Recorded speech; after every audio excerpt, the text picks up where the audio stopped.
Sofia the First, a storybook collection. Once upon a princess. Once upon a time, in the kingdom of Enchantia, there lived a little girl named Sofia. She and her mother Miranda didn't have much, but they're so sharp, but they were happy. One morning, Sofia and her mother went to the castle to bring King Roland a new pair of shoes. He and Miranda took one look at each other, and it was love at first sight. The couple married, and soon Sofia and her mom were off to the castle for a life they never could have imagined. Miranda lovingly greeted the king's children, Princess Amber and Prince James. Then she gave them each a brooch she had embroidered with her family crest. King Roland placed a tiara on Sofia's head. "Welcome to the family." At dinner that evening, Sofia counted 6 different forks. At dinner that evening, Sofia counted 6 different forks by her plate. Silverware clattered to the floor as she picked up one fork, then another. King Roland could see it was going to take a while for Sofia to get used to her new royal life. He had a surprise to help her feel welcome. "We will be throwing a royal ball in your honor at the week's end. You and I shall dance the first waltz." Sofia was excited. She'd never been to a ball before, but she was still nervous about becoming a princess. "I think it's going to take me a while to get the hang of things around here," said Sofia. Amber nodded. "Just follow my lead and you'll be okay." Sofia was grateful. Her new sister was going to help her learn everything she needed to know, or so she thought. Later on, Sofia went to her mom's room. "I don't know anything about being a princess, and I don't know how to dance. I'm going to trip and everyone's going to laugh at me." Miranda smiled down at Sofia and assured her daughter that she'd be fine if she just tried her best. Just then, they heard a knock at the door. It was King Roland with a beautiful gift for Sofia. "It's a very special amulet, so you must promise to never take it off," King Roland said. Meanwhile, Amber had crept up to the door and overheard everything. She began to grow jealous of her new sister. "Now you best run off to bed. You have princess school in the morning," said King Roland. Princess school! Sofia liked the sound of that. Maybe she could learn how to act like a real princess in time for the ball after all. As Sofia escaped back to her room, she bumped into Cedric. The royal sorcerer's beady eyes went straight to the amulet around Sofia's neck. It was the amulet of Avalor, the powerful charm Cedric had been trying to get for years. With its magic, he could overthrow King Roland and rule Enchantia.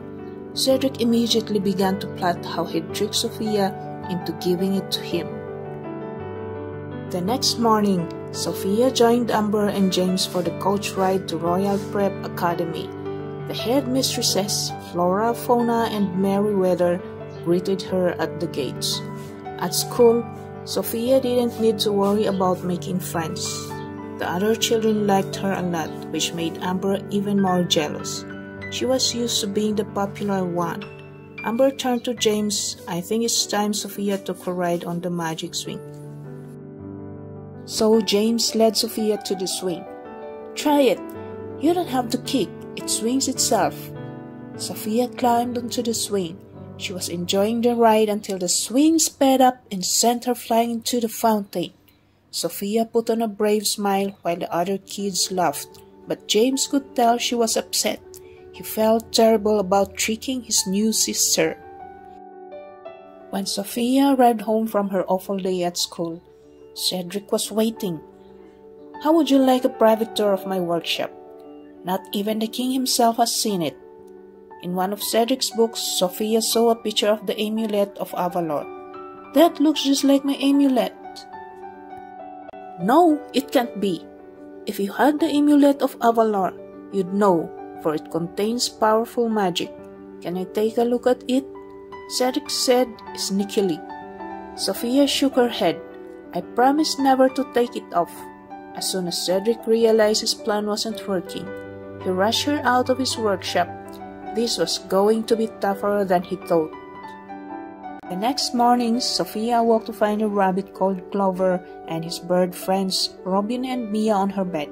They had come to help her get ready, and thanks to the powers of her amulet, Sofia could understand every word they were saying.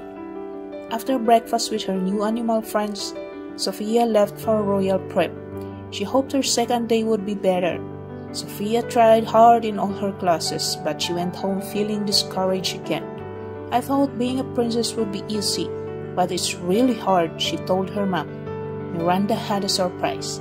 She led Sofia to the patio where her two best friends, Jade and Ruby, were waiting at the fancy table set for tea. Sofia was so glad to see them. James joined the party too. He still felt bad about cheating Sofia and wanted to make it up to her. Soon Sofia was curtsying and pouring tea like a proper princess, but she told James she still didn't know how to dance. No problem, we have dance class with Professor Popov tomorrow. You'll be dancing circles around all of us. Amber had been watching everyone have fun without her. Now she was even more jealous of her stepsister. She had to make sure Sofia didn't dance better than she did. The next day, before dance class, Amber gave Sofia a sparkling pair of dance slippers to wear. Sofia put on the slippers, which immediately took control of her feet. She spun helplessly across the floor until the music ended and she collapsed into a pile of pillows. Amber shrugged. I must have grabbed a pair of Cedric's trick shoes by mistake. Sorry about that. Sofia decided she couldn't chance another disaster at the ball. Princesses just didn't go crashing into things, so when they got home, she went to Cedric for help. I have just a spell for you. He gave Sofia magic words to say when the waltz began. Little did she know that the spell would put everyone to sleep and help Cedric steal the amulet. Soon it was time to get ready for the ball. Amber was admitting herself in the mirror when James came in. You gave Sofia the trick shoes on purpose. You're trying to ruin her ball because everyone likes her more than you. And after what you did today, so do I. James, come back! Amber went after him and accidentally tore her gown. How could she go to the ball now? Sofia stood in front of her own mirror and stared at herself in her fancy gown and glittering tiara.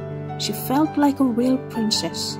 For the first time that week, Sofia was actually looking forward to the ball. A little while later, everyone watched as King Roland proudly escorted a beaming Sofia into the ballroom. The orchestra began to play. It was time for the first waltz. Sofia confidently spoke the magic words Cedric had given her. Somnibus populi celia. Everyone instantly fell asleep, including Cedric. I must have said it wrong. Sofia cried and ran out of the ballroom. It seemed as if ever since she had become a princess, she couldn't do anything right. Sofia sank to the floor and cried. A single tear fell onto her amulet and made it glow. Suddenly, a blue light appeared and transformed into Cinderella. Your amulet brought me here. It links all the princesses that ever were. When one of us is in trouble, another will come to help, Cinderella explained. Why are you so sad, Sofia? Sofia told Cinderella about trying to use a magic spell to help her become a better princess. Cinderella smiled as she explained that she wasn't always a princess either, but she discovered that the people who truly cared about you didn't care which fork you used or how well you danced.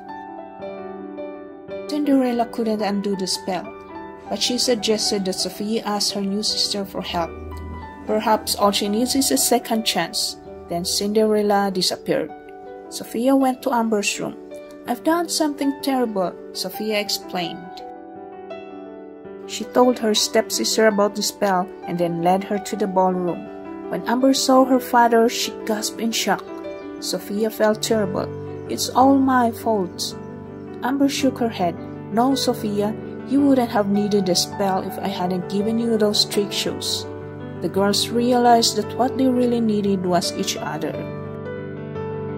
They went to Cedric's workshop together to find a spell to wake up everyone up, but they had to get past Cedric's pet raven, Wormwood, first. Clover, Mia, and Robin helped, and soon the raven was locked in his cage.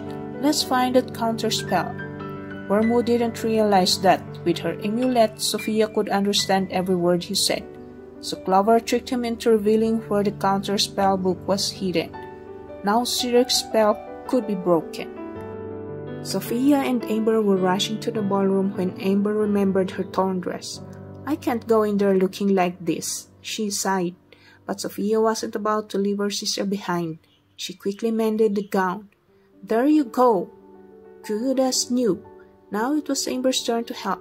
She led her sister in a waltz until Sofia was ready for the ball. Sofia smiled as she took her place beside the king and recited the spell, Populis Celia Excitate. To her relief, everyone woke up. Cedric was furious that his plan had been ruined.